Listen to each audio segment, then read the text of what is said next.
எரேமியா 6வது அதிகாரத்தில் பூர்வத்தில் இருக்கக்கூடிய வழியை விசாரித்து நல்ல வழியை தெரிந்து கொள்ளுங்கள்னு நாம் படிக்கிறோம். நல்ல வழியை இன்றைக்கி நாம் கண்டுகொள்வோம். என்ன நல்ல வழினா ஒரு ராஜரீக பாதை. நீதிமொழிகள் 12வது அதிகாரம் 28வது வசனத்தில் பார்க்குறோம், நீதியின் வழியிலே நீதியின் பாதையிலே ஜீவன் உண்டாம், அங்கு மரணம் இல்லையாம். இந்த நீதியின் பாதையாகிய ராஜ பாதையை நாம் எல்லாரும் தெரிந்துக்கிறோம். இன்றைக்கி ராஜாக்களாகிய நம்ம நீதியின் பாதையாகிய ராஜ பாதையே நம்ம தெரிந்து கொள்ளாதனால நீதிமொழிகள் 1வது அதிகாரம் 15 வசனத்தில் பார்க்கிறோம், துன்மார்க்கர் சொல்கிறாங்க வா என் வழிக்கு வான்னு சொல்லி கூப்பிடுறாங்க. இன்றைக்கி உலக வழியில் அந்த பாதையில் நெருக்கமான பாதையில் மரணம் நிறைஞ்சிருக்கிற பாதையில் இன்றைக்கி ராஜாக்களாகிய நம்ம தெரிந்தோ தெரியாமலோ போயிட்டுருக்குறோம். இனிமேல் நம்ம ராஜரீக பாதைக்கு நேராய் ராஜாவுடைய பாதைக்கு நேராய் நாம் நடப்போம். ஏன்னா இயேசு கிறிஸ்து நடந்த ராஜரீக பாதையில் என்ன நடக்குது, மரித்து போன ஒரு வாலிபனை கொண்டு வர்றாங்க.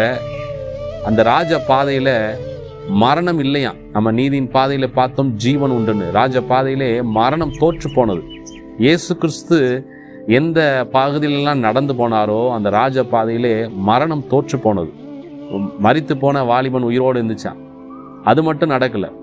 12 வருஷமாய் பெரும்பாடு ரொம்ப கஷ்டப்பட்டு இருந்த, ரத்தப்போக்கில் கஷ்டப்பட்டு இருந்த ஒரு அம்மா அவருடைய வஸ்திரத்தை, அவருடைய ட்ரெஸ்ஸுடைய ஓரத்தை தொட்டாங்க. அவர் நடந்து போகிற பாதையில் அந்த அம்மாவுக்கு பெரிய அற்புதம் நடந்துச்சு.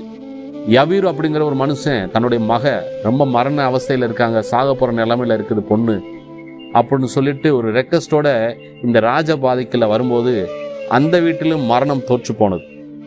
அது மாத்திரமல்ல, ஆயிரக்கணக்கான பிசாசுகளால் பிடிக்கப்பட்டு கட்டப்பட்டு நிர்வாணமாய் கிடந்த ஒரு மனுஷனுடைய வாழ்க்கை கூட இந்த ராஜ பாதையிலே வரும்பொழுது அவனுடைய நிர்வாணம் மாறினது. பிசாசு பிடியிலிருந்து அவன் விடுதலை பண்ணப்பட்டான். இந்த ராஜ பாதைக்கு நேராக அவன் வந்தான். இப்படி நம்ம சொல்லிக்கிட்டே இருக்கலாம்.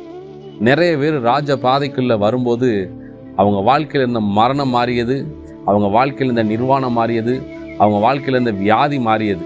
இந்த ராஜ பாதையை தயவு செய்து நாம் ராஜாக்களாகிய நாம் மறந்துடாமல் இந்த பாதையிலே நடக்க பழகி கொள்வோம்.